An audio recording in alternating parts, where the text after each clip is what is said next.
으로 해가지고 익셉션을 모아가지고 어떻게 처리를 하는 이런 익셉션 핸들링도 없고 이래요. 베이시스 컴피그에 있는 게 트랜잭션도 뭐 UI가 멀티 페이지를 통해서 하나의 트랜잭션을 갖다가 모으고 싶은데 그런 트랜잭션 코디네이션 하는 부분도 없고, 그리고 태스크 플로우를 여러 개를 만들어 가지고 그래서 그런 플로우를 리유저를 하겠다.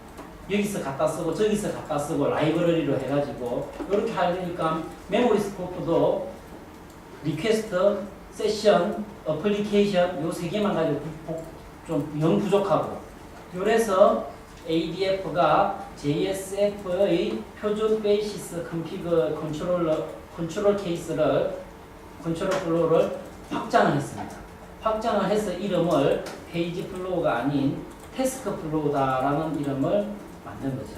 그래서 ADF를 쓰는 경우에는 JSF config.xml을 먼저 찾는 게 아니고 디폴트 내비게이션 모델은 전부 다 내비게이션 핸들링을 ADF 컨트롤러한테 넘겨서 ADF-C config.xml을 찾아요.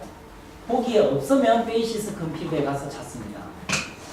그래서 어제도 말씀드렸지만은 ADF-C config에 설정할 수 없는 것들, 아까 어제 말씀드렸지만 페이즈 리스너라든지 이런 것들, 그 다음 어플리케이션의 인코딩, 로케일 같은 거, 이런 거 설정하는 이런 것들은 ADF-C에는 없거든요. 그래서 ADF-C config에 있는 것들은 전부 다 그쪽으로 몰아라는 거죠.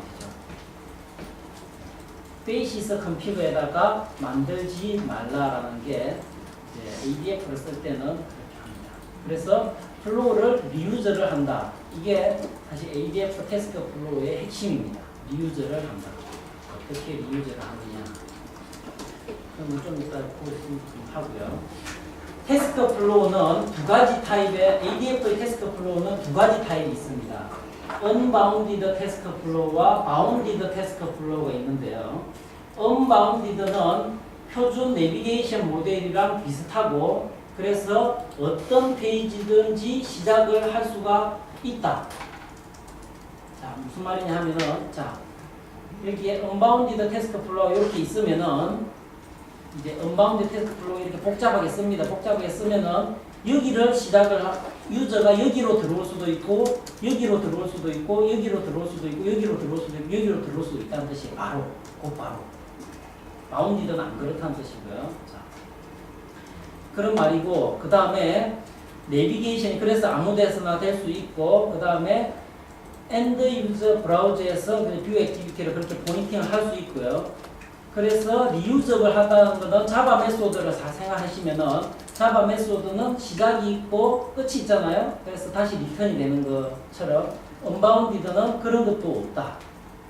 그래서 언바운디드 태스크 플로우는 기본적으로는 ADF-C config, 특별한 경우 아니면은 익스터널 윈도우로 쓰는 경우가 아니면은 ADF-C config는 하나밖에 없어요. 하나밖에 없는데 꼭 그렇진 않습니다. JDeveloper 안에서는 어떻게 만들 수 있느냐 하면은, 자, 등기를 가지고 이렇게 할 수가 있죠. 자, 웹 페이지 플로우가 여기 하나 있고요. 여기다가 내가 뉴 페이지 태스크 플로우를 만들 수가 있어요. 태스크 플로우를 만드는데 디폴트로 바운디드로 만들어지는데요. 이걸 체크를 빼면은 언바운디드 태스크 플로우가 나오면서 이름이 이걸 바뀌어버려요. ADF 좀 전에 보셨죠? 이렇게 하면은 요거 이런 이름이었는데 디폴트를 뭘 바꿀 수가 있습니다. 이름이 어떻게 이런 식으로 ADF-C config 1로 바뀌어요. 물론 내가 바꿀 수 있으면 이렇게 바뀌면서 어떤 효과가 있느냐 하면은 얘가 바뀌었죠. 지금 이태리처럼 디폴트에 있는 컨피그레이션이 바뀌면서 여기에 소스에 어떻게 되어 있냐 하면은 뭐가 바뀌었느냐, 이제 히스토리를 보라는 거죠. 히스토리를 보시면은 여기에 ADF-C config 1을 갖다가 여기에다 포함을 시키는 거죠. JSP include처럼. 그래서 unbounded 태스크 플로우를 여러 개 만든다면은 그것들은 자동으로 ADF-C config에 여기에 합쳐진다는 뜻이에요. 합쳐진다. 그래서 unbounded 태스크 플로우는 예외적인 경우를 제외하고는 한 프로젝트에는 하나밖에 없어요. ADFC 컴피거. 거기다 다 만들면 되죠. 그렇습니다. 그래서 리유저블 한 태스크 플로우를 잘 만들수록 더더욱 ADFC 컴피거가 단순해지고 하나밖에 없어요. 근데 복잡하게 한 놈에다 다 때려 넣다 보면은 이제 여러 사람이 만들다 보면 한 프로젝트에서 리파지토리를 공유를 해가지고 쓰다 보면 여러 개 만들 수도 있지만은 내가 그렇게 프로젝트를 하고 있으면은 아, 내가 지금 잘못된 길로 가고 있구나라고 생각하시면 돼요. 아키텍처 지금 개판이네라고 생각하시면 돼요. 실제로 그렇습니다. 많은 문제가 생깁니다. 그렇게 되고요. 그래서 unbounded를 탑 레벨의 bounded task flow라고 이야기를 하기도 하고요. 그래서 그 안에서는 또 되는 게 북마크가 되고 내일 오후까지, 내일 밤까지 숙제를 해야 될 XML 메뉴 모델을 만들어낼 수가 있어요. 그 bounded task flow를 보고 이렇게 이제 메뉴 트리를 만들 수가 있어요. unbounded까지. 그래서 퓨전 웹 어플리케이션의 엔트리 포인트다. 자, 여기서 그럼 다시 한마디 말씀드리면은, 자, 내가 예를 들어서 얘 이름을, 얘가 untitled 1.jspx죠. 그래서 제가 아까도 뭐 계속 지우고 할 때 보시면 아시겠지만은, 이렇게 해가지고, 이렇게 딱 부를 수도 있어요. 이렇게 부를 수도 있지만은, 기본적으로 우리가 웰컴 파일을 두면서 이제 웹에서 스타팅 포인트를 줄 거 아닙니까? 프로젝트에서. 그런 애들은 태스크 플로우에 있는 요 태스크 플로우에 있는 스타팅 포인트를 엔트리 포인트로 내가 난 여기를 웰컴 파일로 하겠다라고 한다면은 내가 얘 이름을 웰컴으로 바꿀 수도 있죠. 바꾸면은 실제 페이지는 untitled 1이지만은 ADFC에서는 웰컴이거든요. 요럴 경우에는 베이시스에서 여기를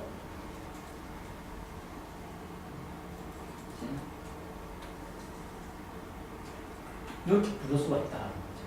자, 무슨 말이냐면은 여기에 확장자가 없이 이렇게 들어오면 베이시스 밑에 이렇게 들어오면은 루터 엔트리 포인트에 있는 내비게이션 플로우에서 요 이름 브라우저에 있는 요 뒷단에 있는 요 이름과 같은 뷰의 ID 요게 액티비티 ID거든요. 얘를 부른다는 뜻이에요. 그래서 JSPX하고 기본적으로 여기다 DB라고 써 있으면 db.jspx지만은 내가 요 이름은 바꿔서 ID와 실제 페이지는 달라질 수 있습니다. 이렇게 해서 JSPX가 언제는 붙고 언제는 안 붙고 이거는 그렇다라고 보시면은 되겠습니다. 안 붙은 거는 태스크 플로우를 콜했다.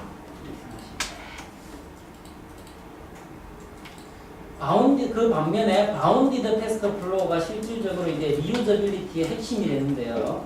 바운디드 태스크 플로우는 생산성과 재사용성을 위해서 그리고 제대로 퓨전 앱을 웹 어플리케이션을 개발하기 위한 태스크 플로우가 바운디드 태스크 플로우고 어플리케이션을 디자인할 때 모듈화할 수 있는 단위다라는 거죠.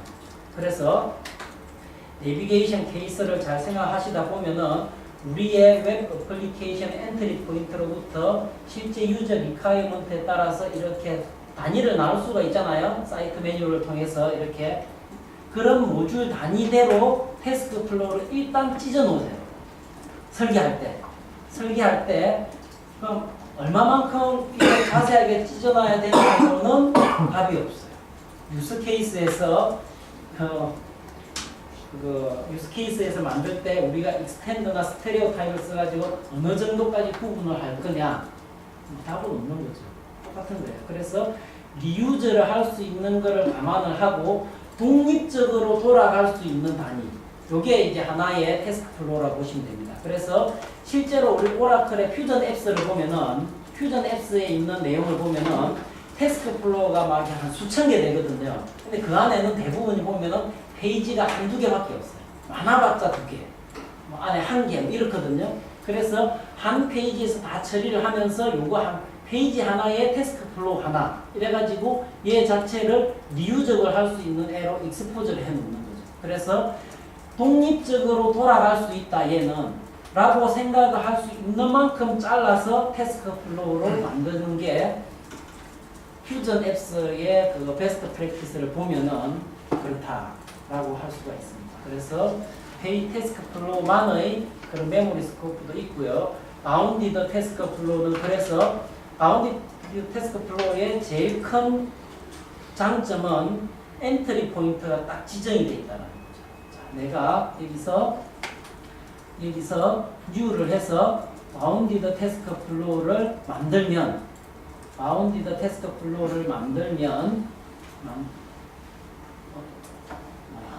이름이 이였나? 바운디드라고 써있네요. 바운디드 테스트 플로우를 만들면은 내가 여기 뷰를 이렇게 딱 갖다 놓을 수가 있거든요.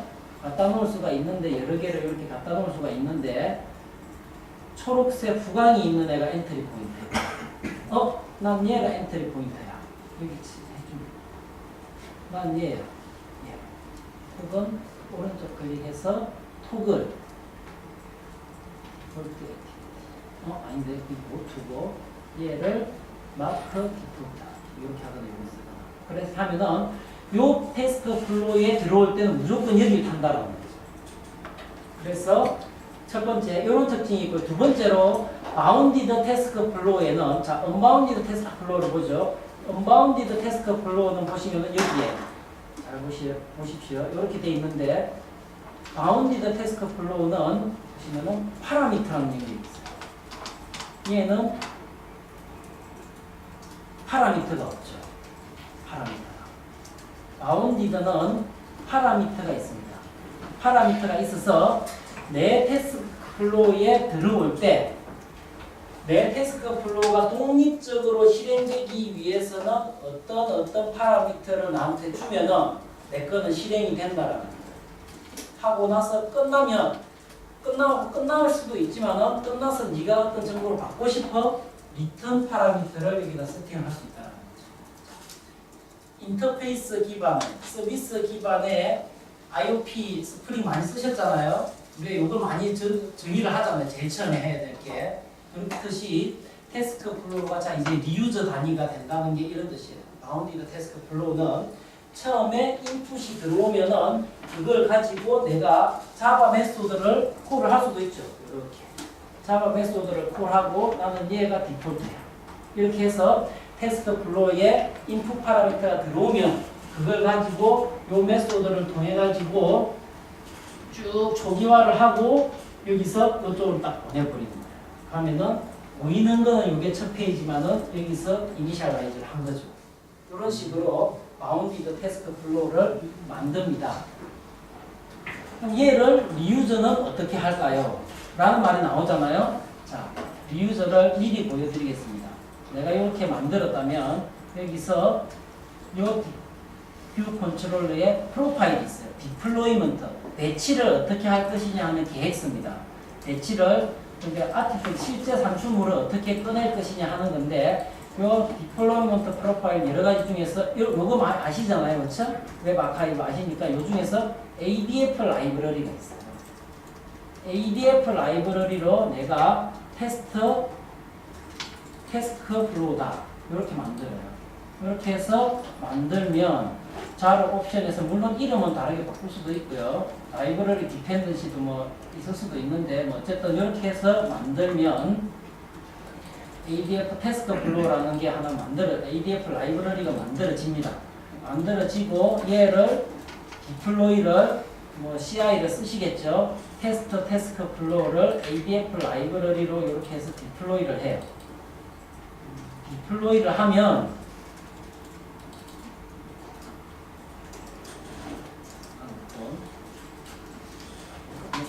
메시지 그렇지.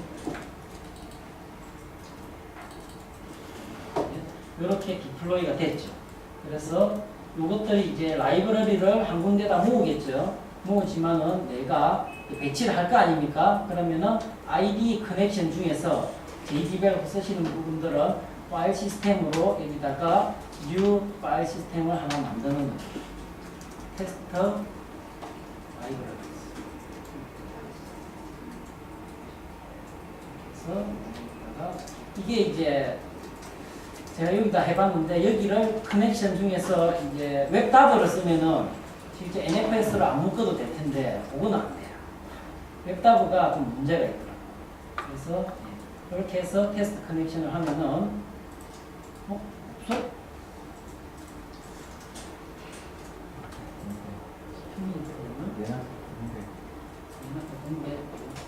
어떻게 하셨어요? 문이 2.0이야. 이렇게 해서 만들면은 테스트 라이브러리가 여기에 딱 보면서 이게 생겨요. 라이브러리가. 그러면은 내가 요걸 딱 눌러가지고 add to 카탈로그를 하실 수도 있고요. add to 라이브러리로 add to 프로젝트를 해서 하면은 add to 프로젝트를 하면은 어떤 식으로 만들어지냐 하면은 여기에 라이브러리에 요거 이제 잘 보셔야 되는데 라이브러리에 보시면은 요거는 제가 이거 필요 없고 여기 보시면 ADF 라이브러리라는 애가 딱 생겨요. 이름이 항상 프로젝트에 ADF 라이브러리라는 애가 있는데 여기를 보시면은 내가 만든 얘가 이렇게 딱 들어가 있어요. 이렇게 딱 들어가 있으면은 어떤 상황이 발생하느냐 하면은 내가 보기 여기 보시면은 쇼 라이브러리가 있거든요. 라이브러리를 딱 보면은 여기 라이브러리가 다 나와요. 이 안에서 ADF 라이브러리에 보시면은 내가 만든 태스크 플로우가 이렇게 딱 보여요. 그래서 나는 얘를 요 ADFC 컴퓨터 안에 여기서는 못 만들겠습니다만 어쨌든 여기에다가 빈틈을 하나 빈 컴포넌트를 하나 만들죠. 이렇게 만들어서 클릭을 해서 보고 요 안에다가 어떻게 하느냐면은 요 태스크 플로우를 이렇게 갖다 놓으면 이잖아요. 이렇게 하면은 그 태스크 플로우가 요 안에서 요 페이지 안에서 돌아갑니다. 이렇게 하실 수도 있고 일반적으로는 이렇게 안 하죠. 일반적으로는 이렇게 안 하고요.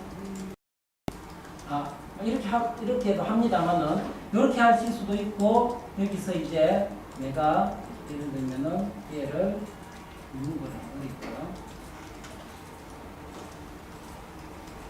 아까 보시다시피 이 리소스에서 여기서 이제 이렇게 바로 사실 뭐 똑같은 건데요. 태스크 플로우를 이렇게 분야별로 보여줘요. 요 안에 뭐가 있는지 다 보이거든요. 그래서 나는 요 중에서 얘를 여기다가 갖다 쓰겠다. 이렇게 하면은 자동으로 ADF 라이브러리에 들어가면서 내가 갖다 쓸 수가 있습니다. 갖다 쓰면서 페이지가 첫 번째 디폴트 엔트리 포인트가 요 엔트리 포인트가 얘라면 뷰 액티비티면은 그 JSPX가 실제로 디자인되어 있으면은 여기에 그 페이지가 희미하게 보여요. 고칠 수 없이.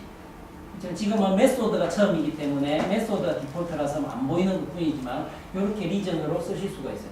물론 이렇게 하실 수가 있고요. 또 이렇게 테스트 플로우를 갖다 쓸 수도 있고 한 페이지 내에서 리유저블은 사실 뭐 그런 건 아니죠. 이 안에서 내가 테스트 플로우를 내 테스트 플로우가 하나 더 있어요. 페어런트 테스트 플로우가 있는데 요 페어런트 테스크 플로우 안에서 뷰에서 어떤 경우에는 요 안에서 어떤 경우에는 여기에 있는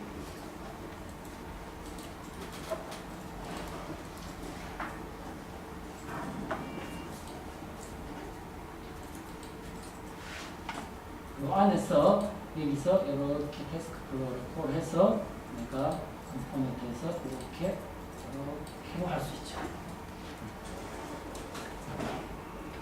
이렇게 해서 내가 테스트 플로우를 인풋 파라미터와 리턴을 갖다가 제대로 만들고 나면은 여기서 리유저를 할 수 있는 가능성이 많이 생기게 된다. 이게 이제 바운디드 테스트 플로우다라고 이야기를 할 수가 있습니다. 그래서 조금만 커지면 여러분들께서 만약에 어떤 웹 어플리케이션 프로젝트를 하면서 단위로 빼서 개발자들에게 할당을 한다라는 생각을 해보시면은 이 단위 태스크 플로우가 얼마나 막강한, 어디서 막강하냐면은 내 거의 리턴 인풋과 리턴이 정해지면은 독립적으로 그 태스크 플로우가 돌아가야 된다라는 거를 내가 테스트를 할 수가 있어요. 어떻게 테스트를 하냐면은 여러 가지가 있을 수 있지만은 여기에 툴에 보시면은 체크 포 업데이트가 있거든요. 체크 포 업데이트에 아까 보셨던 스티븐 다블라가 잘 맞는 게 있어요. 뭐가 있느냐 하면은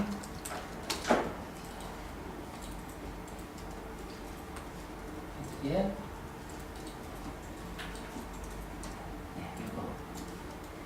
아닌데.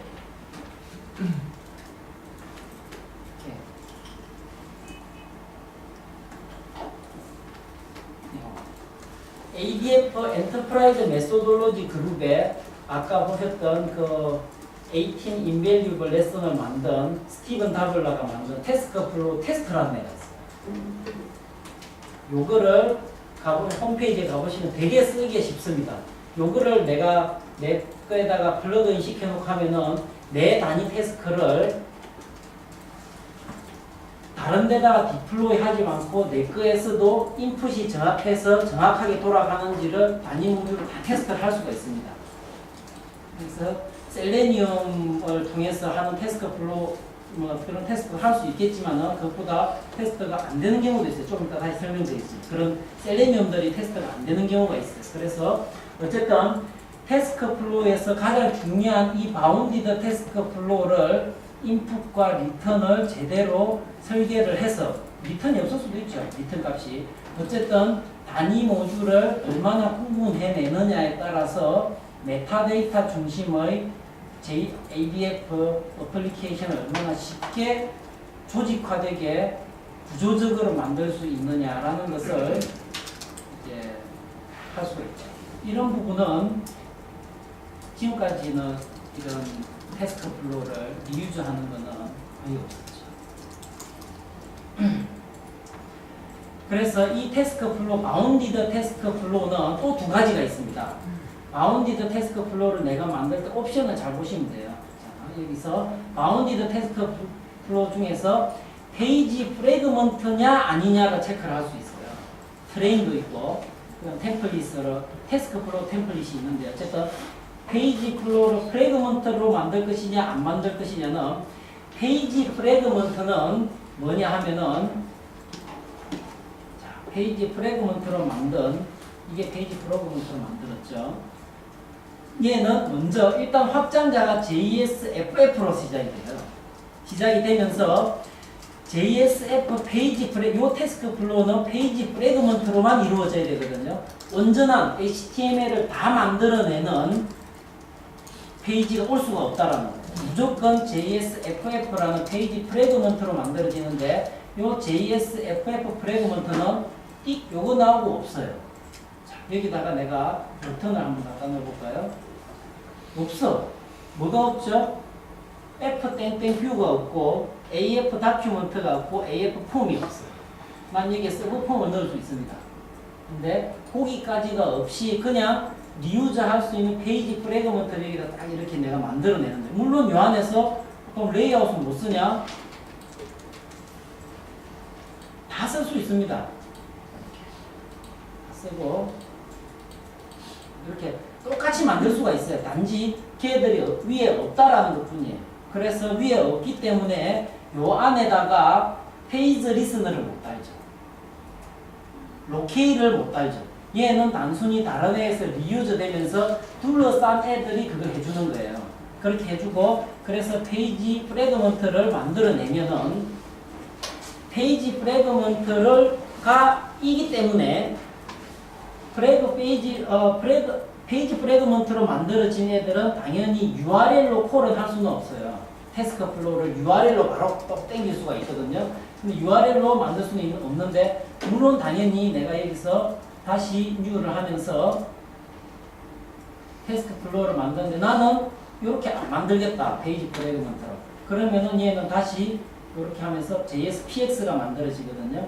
요런 태스크 플로우는 URL로 콜을 할 수가 있습니다. 태스크 플로우 자체를. 완전한 페이지니까.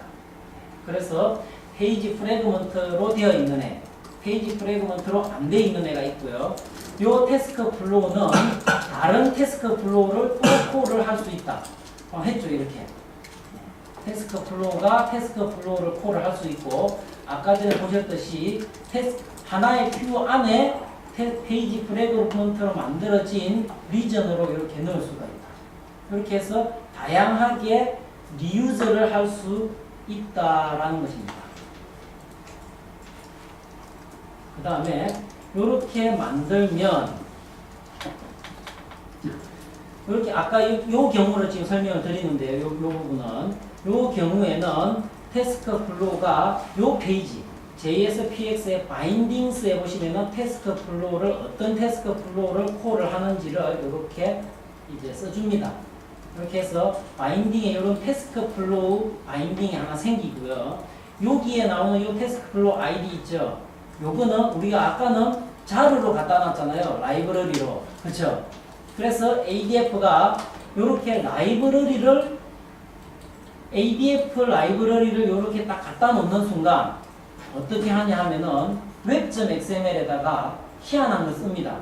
web.xml에다가 뭘 쓰느냐 하면은 서블릿 중에서 ADF lib resources라는 이런 서블릿을 하나 딱 갖다 놔요. 얘가 없었습니다. 없었는데 web.xml에다 얘를 써가지고 얘가 하는 일이 뭐냐 하면은 내가 참조하는 태스크 플로우를 URL을 바로 콜할 수 있다 그랬잖아요. 그래서 그런 이 사람이 콜하는 것들이 실제로 라이브러리 안에 들어가 있느냐를 다 뒤져서 클래스 패스에 있는 것들을 다 뒤져서 그 태스크 플로우를 찾아온다는 것이죠. 그래서 태스크 플로우를 리유저블하게 만들 때 제일 이제 중요한 거는 헷갈리지 않게 하려면은 무조건 여기서 땡겨가지고 뉴 해가지고 요렇게 만들지 말라는 거죠. 요렇게 만들면은 웹 INF 밑에 태스크 플로우 데피니션 1, 2, 3, 4 얼마 많겠어요. 여러 사람이 만들면. 그러면 어떤 태스크 플로우 콜하는지 모르거든요. 그래서 내가 만든 태스크 플로우는 리유저블 단위다라고 생각을 해서 어떤 큰 리퀘어먼트 밑에 어떤 단위 태스크 이름을 네이밍을 잘해라라는 것이죠. 네이밍을 제대로 하고 네이밍만 잘 해놓으면은 저 ADF 라이브러리 리소스가 다 클래스 패스 뒤져가지고 다 찾아줍니다. 그런 부분들을 생각을 하시면 되죠. 다시 계속 설명을 드리도록 하겠습니다. 그래서 베스트 프랙티스라든지 이런데 이제 여러 가지 구글에 찾아보시면은 크리스미어라는 사람이 쓴 ADF 프로젝트 스트럭처 뭐 이런 것들을 워드로 막 써놓은 것들이 있어요. 그런 데서 보면은 무슨 말을 하느냐면은 리유즈할 단위를 만들었으면 여기다가 이런 어택 노트를 만들어서 반드시 여기에 아주 상세하게 쓰라라는 거죠. 내 거에 인풋 파라미터는 뭐고 리턴은 이건데 이거는 어떤 의미가 있고 어떤 경우에는 실행이 될 것이고 어떤 경우에는 실행이 안 될 것이고 얘는 엑싯이 되는데 이 페이지를 넘어갈 때 어떤 경우에는 커밋을 안 하고 갈 것이고 어떤 경우에서는 커밋을 하고 갈 것이다. 이런 것들을 요 바운디드 태스크 플로우에 정확하게 쓰면 쓸수록 메인터넌스는 쉬워진다. 라는 이야기를 그래서 이런 어태치먼트를 잘 이용을 하셔야 합니다. 좀 크다 보면은 이제 복잡해지거든요. 아무리 모듈화 되어 있긴 하지만 그 모듈을 찾는 게 이제 또 힘들어지는 거죠. 그래서 태스크 플로우의 언바운디드 태스크 플로우에 대해서 말씀을 이제 설명을 드리는데요. 자, 언바운디드 태스크 플로우를 딱 누르면은 만들 수 있는 게 하나, 둘, 컴포넌트 여기만 보시면 돼요. 하나, 둘, 셋, 넷, 다섯, 여섯, 일곱, 8개예요. 8개. 언바운디드 태스크 플로우를 딱 누르면은 하나, 둘, 셋, 넷, 다섯, 여섯, 일곱, 여덟, 아홉, 10개. 2개가 더 있네요. 그렇죠? 2개가 더 있습니다. 뭐가 있느냐면 태스크 플로우 리턴과 페어런트 액션이 이렇게 차이가 있는데요. 자, 언바운디드에 대해서 말씀드립니다. 언바운디드는 언바운디드 태스크 플로우의 URL 뷰 언바운디드가 얘죠. 언바운디드를 쓰면은 요 아이콘이 틀리다는 뜻이에요. 요 아이콘 제가 여기다 써놓은 거거든요. 요 아이콘이 다 조금씩 틀려요. 바운디드를 딱 하면은 이렇게 돼 있어요. 요게 프래그먼트가 요 페이지 갔을 때 요 모양이 나오면 이거는 바운디드네. 요걸 말고는 알 수가 없느냐. 물론 여기 보시면은 어디에 써있더라? 얘가 바운디드라는 거를 여기는 유저 페이지 프래그먼트라는 것이 여기에 있습니다. 보시면은 유저 페이지 프래그먼트 요 엘리먼트가 들어가 있으면은 얘는 바운디드 테스트.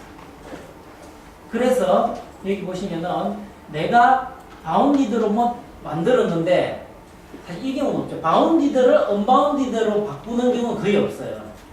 처음에 ADF, ENG 태스크 플로우를 테스트를 안 하다 보면은 완전한 페이지를 테스트를 해야 되니까 대부분 처음에 언바운디드로 만들거든요. 혹은 뭐 페이지 프래그먼트로 만들거든요. 페이지 프래그먼트가 아닌 애로 만들거든요. 그런데 여기다 오른쪽 클릭을 하시면은 Convert to Task Flow with Page라는 여기에 나와요.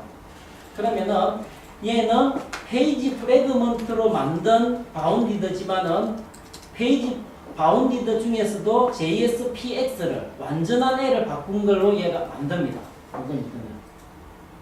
바꾸면서 얘들을 만들 때 이제 여기가 이게 바뀌었어요. 바뀌면서 더블 클릭을 하면은 이게 나오고요. 아까 미리 만들어 놓은 게 있으면은 미리 JSFF로 만든 게 있으면은 JSPX로 바꿀래 이게 나와요.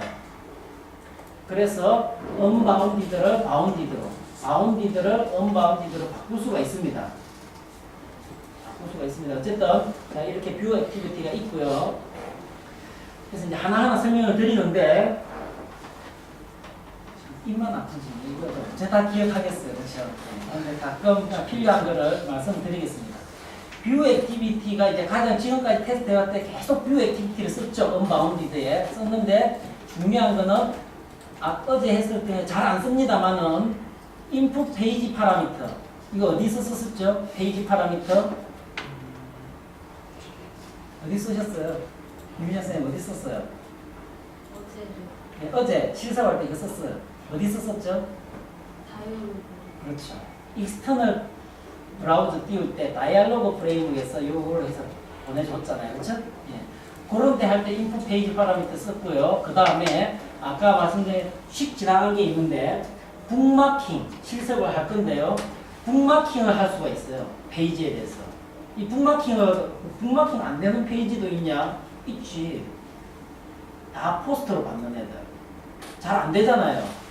요 페이지를 보기 위해서는 폼 데이터가 필요한데 폼 데이터들이 전부 다 포스터로 와. 이런 애들 북마킹 안 되잖아요. 그런 것들을 어떻게 북마킹을 하느냐라는 거죠.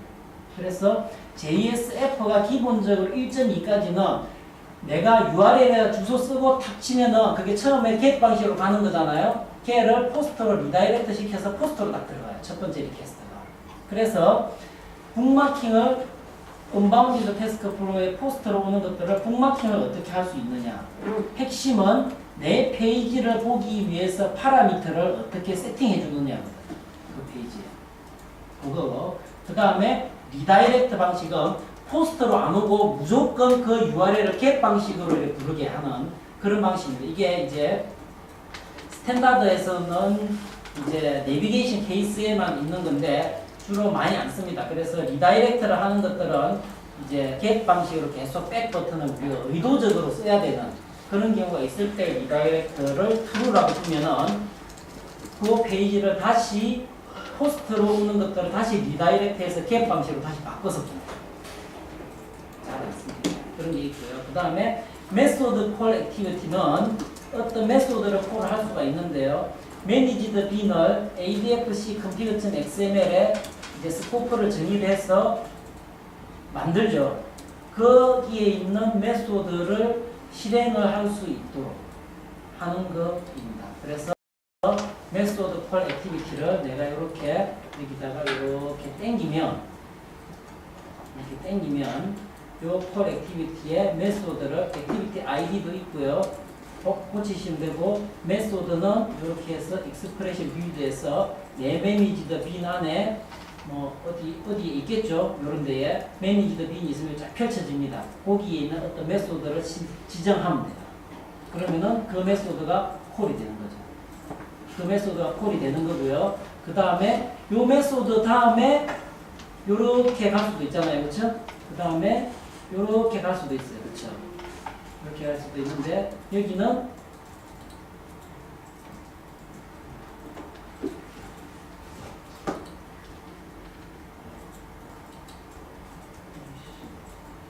쌀이가 있는데 잘 안 펴지지. 다시 여기서 요렇게 가가지고 이렇게 치고 그래서 이렇게 가가지고 이렇게 한다면은 요 메소드를 콜한 다음에 from outcome이 요 메소드 콜에서 fixed outcome은 요 메소드를 콜한 다음에 무조건 이렇게 써주면은 요 메소드의 실행에 상관없이 무조건 이렇게 간다라는 뜻이죠. 그렇게 되면은 얘가 필요가 없기 때문에 빨간색이 나온 거고요. 혹은 여기다가 fixed outcome을 안 쓰고 to 스트링을 true로 만듭니다. 이렇게 만들면은 여기 없어서 그런 거예요. 그게 아니고 이렇게 쓰면은 요 메소드의 리턴 값이 스트링 리턴 값을 to 스트링을 적용을 해가지고 그 to 스트링의 결과에 따라서 이렇게 가거나 이렇게 간다는 거지. 어떤 거 쫙 실행해가지고 A로 보내든지 B로 보내든지 이런 겁니다. fixed outcome과 to string 그렇습니다. 이런 것들이 있고요. 그 다음에 여기에 return value가 있네요. 여기 있는 파라미터. 그래서 요 메소드를 어떤 메소드를 써주면은 그 메소드의 인풋 파라미터를 지가 읽어와서 여기에 들어갈 때 이 인풋 파라미터 뭘 써야 되는데 이렇게 해서 메소드 콜을 할 때는 자바 빈즈 EL과는 다르게 EL에는 지금까지 하신 걸 잘 보시면은 우리가 수많은 EL을 JSPX 썼잖아요. 아규먼트를 몰라요. 아규먼트를. 그 아규먼트는 리퀘스트 스코프 이런 걸 써야 되는 거 써서 이제 자바 메소드 안에서 찾아내야 되는 거고 인풋 파라미터를 못 쓴다는 거죠. EL 안에서는 2.0에서는 쓸 수 있어요. JSF 1.대에서는 못 씁니다. 못 썼는데 지금 이 메소드 콜에서는 파라미터를 지정을 해줄 수가 있어요. 그래서 들어갈 때는 요 메소드 콜 할 때는 자 세션에 있는 유저의 아이디와 뭐 유저의 타입 이런 거 넣어줄 수가 있잖아요. 그렇죠? 넣어서 뭐 하면은 뭐 이런 처리를 할 수 있겠죠. 이렇게 요 메소드 콜에 이런 파라미터가 있고요. 그 다음에 outcome은 방금 설명을 드렸고 당연히 여기에 return value 여기는 뭐냐면은 얘의 return value는 아까 toString에도 보이지만은 어떻게 해서 뭐를 갖다 던져줄 수 있죠.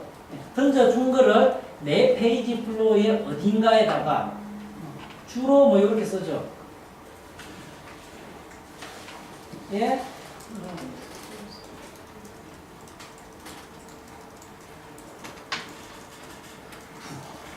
이런 파라미터를 지정을 해주면은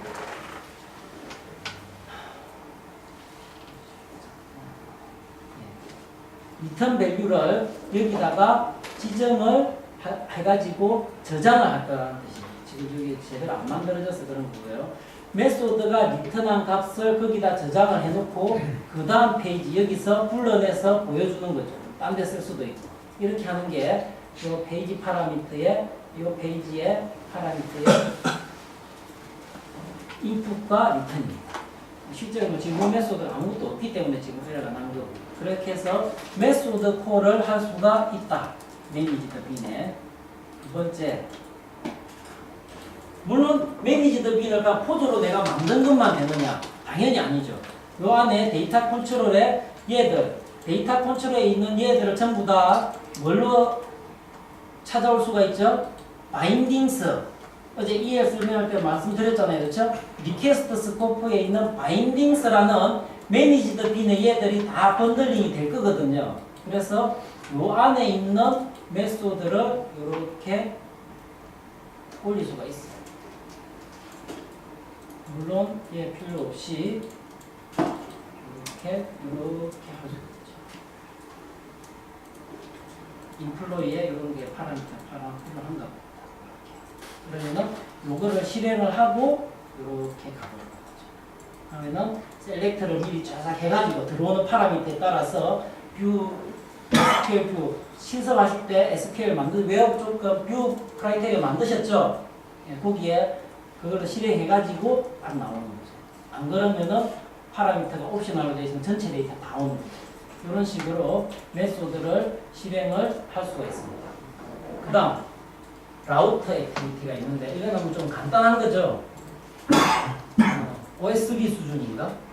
어쨌든 이해를 통해 가지고 다음 내비게이션 패스를 다이내믹하게 자바 메소드는 굳이 필요는 없지만은 페이지 플로우 스코프나 리퀘스트 스코프나 세션 스코프에 있는 어떤 값에 의해 가지고 내비게이션을 다르게 해야 될 때 라우터 액티비티라는 걸 쓸 수가 있어요. 그래서 가지고 만약에 디폴트는 크리에이터인데 페이지 플로우 스코프에 모드라는 스트링 값에 파라미터가 있는데 그 파라미터가 에디시면은 find라는 내비게이션 케이스로 들어간다 이런 거죠. 무슨 말이냐면은 이거 만들어 가지고 여기서 이렇게 갈 수가 있고 여기서 이렇게 갈 수가 있는데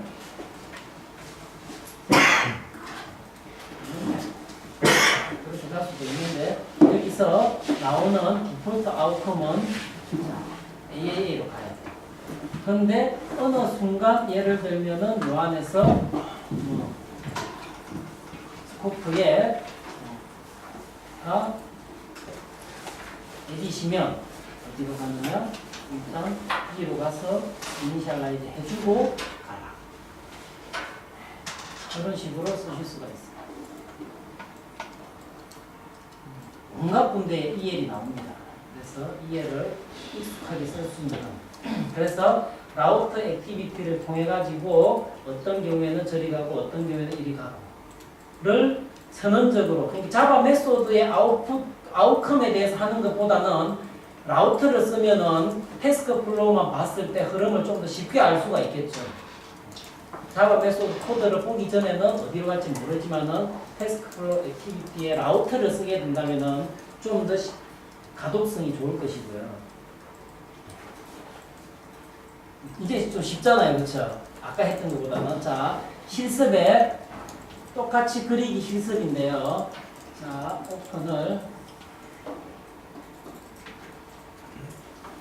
그리고 뭘 오픈을 하느냐? 4-1 태스크 플로우.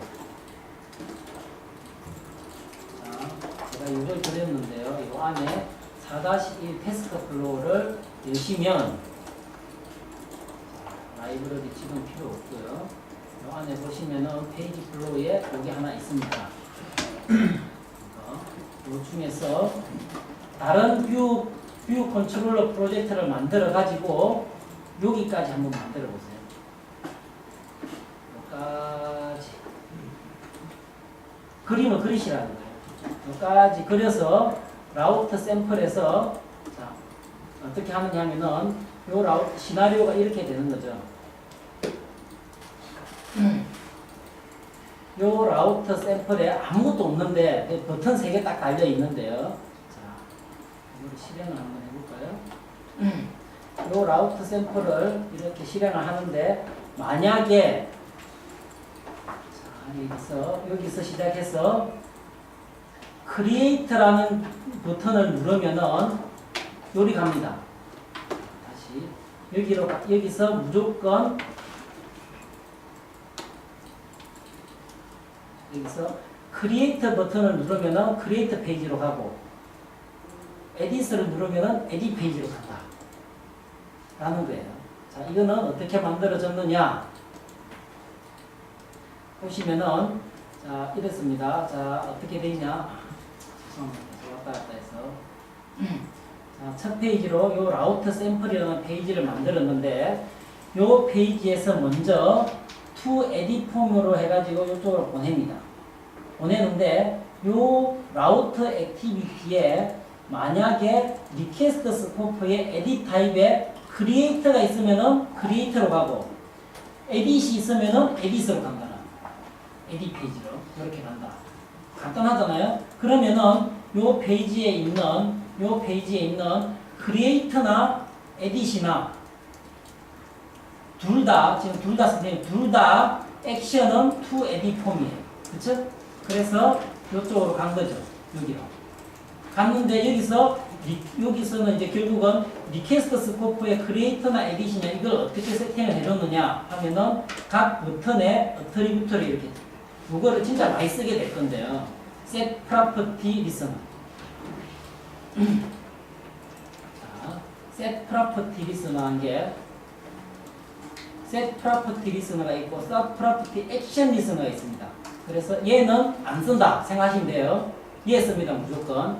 set property listener를 이렇게 당기는 거죠. 딱 당기면 이렇게 나와요. 어떤 값을 어디에다 넣겠느냐. 어떤 값을 어디에다가. 그러면은 어떤 값을 EL로 edit이라는 값을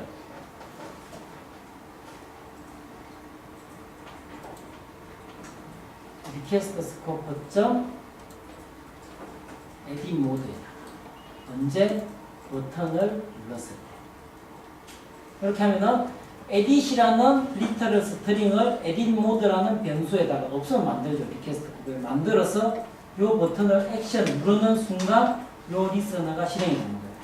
그렇게 되면은 여기서 여기까지는 살아있다 그랬죠. 리퀘스트 스코프. 그러니까 에디트 타입이 에디션에 요리 가는 거예요.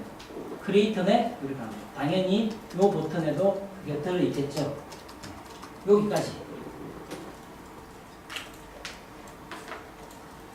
얘 만들어서 버튼만 3개 만들고 하나, 둘, 3개 페이지를 만들겠죠. 결국은 일단 먼저 그리셔가지고 여기까지 그리셔가지고 이렇게 가는 거를 한번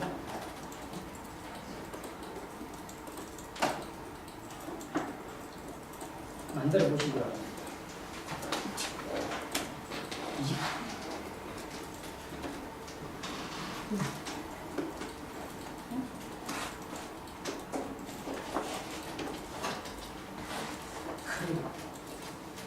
(30분까지) 하시고요. 2시 30분까지